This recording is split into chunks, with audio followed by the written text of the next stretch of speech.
இதுவரை நான் 2 தரிசனங்களை கண்டிருக்கிறேன். ஒன்று இந்தியாவை குறித்து தரிசனம், 5 ஆண்டுகளுக்கு பிறகு இப்போது தமிழ்நாட்டை குறித்து கண்ட ஒரு தரிசனம். இப்ப எலெக்ஷன் முடிந்து ரிசல்ட் வருவதற்கு இன்னும் 2 நாட்கள் தான் இருக்கிறது. நேற்று இரவு அந்த தரிசனத்தில் நான் 2 கட்சிகளை பார்த்தேன். ஒன்று டிவிகே, ஒன்று திமுக. இந்த 2 கட்சிகளுக்கும் ஒரு பெரிய மோதல் ஏற்படுகிறது.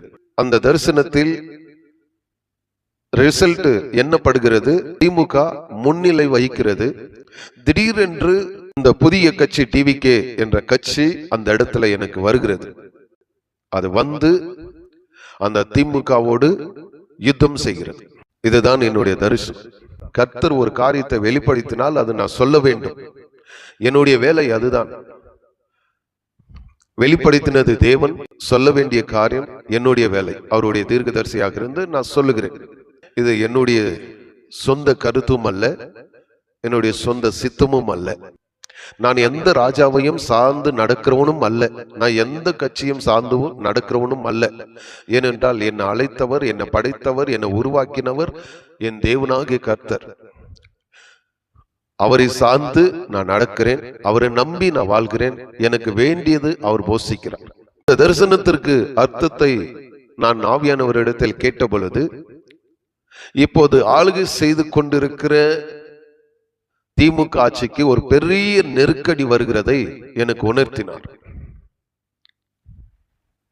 ஹல்லேலூயா. தேவ பிள்ளைகள், இதற்காக எல்லோரும் செபிங்கள்.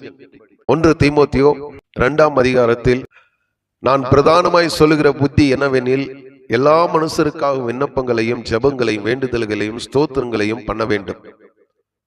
நாம் எல்லா பக்தியோடும் நல்லொழுக்கத்தோடும் கலகம் இல்லாமல் அமைதலுள்ள ஜீவனம் பண்ணும்படிக்கு ராஜாக்களுக்காகவும் அதிகாரமுள்ள யாவருக்காகவும் அப்படியே செய்ய கடவோம். பிரதான கட்டளையாக சொல்றார் பவுல். நான் பிரதானமாய் சொல்லுகிற புத்தி என்னவெனில், எல்லா மனுஷர்களுக்காகவும் விண்ணப்பங்களையும் ஜெபங்களையும் வேண்டுதல்களையும் ஸ்தோத்திரங்களையும் பண்ண வேண்டும். எல்லா மனுஷருக்காக. அதற்கு பிறகு 2வது வசனத்தை சொல்கிறார், நாம் எல்லா பக்தியோடும் நல் ஒழுக்கத்தோடும் கலகம் இல்லாமல் அமைதலுள்ள ஜீவனம் பண்ணும்படிக்கு ராஜாக்களுக்காகவும் அதிகாரமுள்ள யாவருக்காகவும் வேண்டுதல் செய்ய வேண்டும் என்று பவுல் சொல்லுகிறார். நாம் அமைதலுள்ள ஜீவனம் பண்ணும்படிக்கு, சமாதானமாய் சந்தோஷமாய் வாழும்படிக்கு ராஜாக்களுக்காகவும் அதிகாரமுள்ள யாவருக்காகவும் அவர்களுக்குள்ள தேவ சித்தம் தேவ திட்டம் செய்யப்படுவதற்காக வேண்டுதல் செய்ய வேண்டும், ஜெபிக்க வேண்டும், ஸ்தோத்திரம் செய்ய வேண்டும் என்று பவுல் சொல்லுகிறார். தேவ பிள்ளைகளே, நீங்கள் யாவரும் இந்த 2 நாட்களும் ஜெபத்தோடு இருங்கள். தேசத்தில் குழப்பங்கள் வராதபடிக்கு, எந்த ராஜா தமிழ்நாட்டை ஆளப்போகிறார் என்பது நமக்கு அல்ல.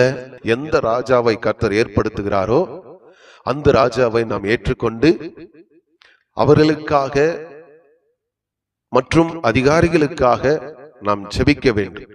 தமிழ்நாடு சமாதானமாய் இருப்பதற்காக நாம் எல்லோரும் பக்தியோடும் நல்லொழுக்கத்தோடும் கலகம் இல்லாமல் அமைதலுள்ள ஜீவனம் பண்ணும்படிக்கு வரப்போகிற ராஜாவுக்காகவும் அதிகாரிகளுக்காகவும் வேண்டுதலும் ஜெபமும் ஸ்தோத்திரங்களும் செய்ய வேண்டும் என்று பரிசுத்த ஆவியானவர் சொல்லுகிறார். தேவ பிள்ளைகள், 2 நாட்கள் தான் இருக்கிறது இந்த ரிசல்ட் வருவதற்கு. தமிழ்நாட்டில் இருக்கிற தேவ பிள்ளைகள் யாவரும் தயார் செய்யுங்கள். அவர்களுக்கு ஜெபிக்க சொல்லுங்கள். அந்த எலெக்ஷன் அன்று அமைதலாக ஓட்டு எண்ணிக்கை நடத்தப்பட வேண்டும். ஜனங்களுடைய ரத்தம் சிந்தப்படக்கூடாது என்பது தேவனுடைய திட்டம். அதுதான் நான் அங்கு கண்டேன். அங்கு ஒரு அம்பு, அந்த 2 கட்சிகளுக்கு இடையில ஒரு அம்பு வருவதை நான் பார்த்தேன். அம்பு என்பது உங்களுக்கு தெரியும், ரத்தம் சிந்துதல். அது வராதபடிக்கு இருக்க வேண்டும் என்றால் தேவ பிள்ளைகள், தேவன் உங்களுக்கு எனக்கு கொடுத்திருக்கிற அதிகாரத்தை இப்பொழுது நாம் பயன்படுத்த வேண்டும். இந்த இரண்டு கட்சிகளுக்கும் நடுவில் இருப்பது யார் என்றால் மனிதர்கள் அல்ல, சத்ரு. உங்களுக்கு தெரியும் சத்ரு யார் என்பது. லூசிபர், சாத்தான். மக்களுக்குள்ள வெறுப்பையும் கசப்பையும் உண்டாக்கி அநேகருடைய ரத்தம் சிந்தப்படுவதற்கு திட்டம் போடுகிறான் சாத்தான். இந்த திட்டத்தை முறியடிக்க வேண்டும் என்றால் தேவ பிள்ளைகளாகிய நீங்கள் விசுவாசத்தோடு ஜெபிங்கள்.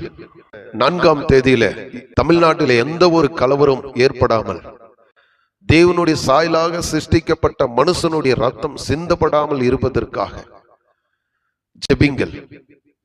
கர்த்தர் நம்முடைய ஜெபத்தை கேட்டு தமிழ்நாட்டின் மீது சமாதானத்தை கட்டளையிடுவார்.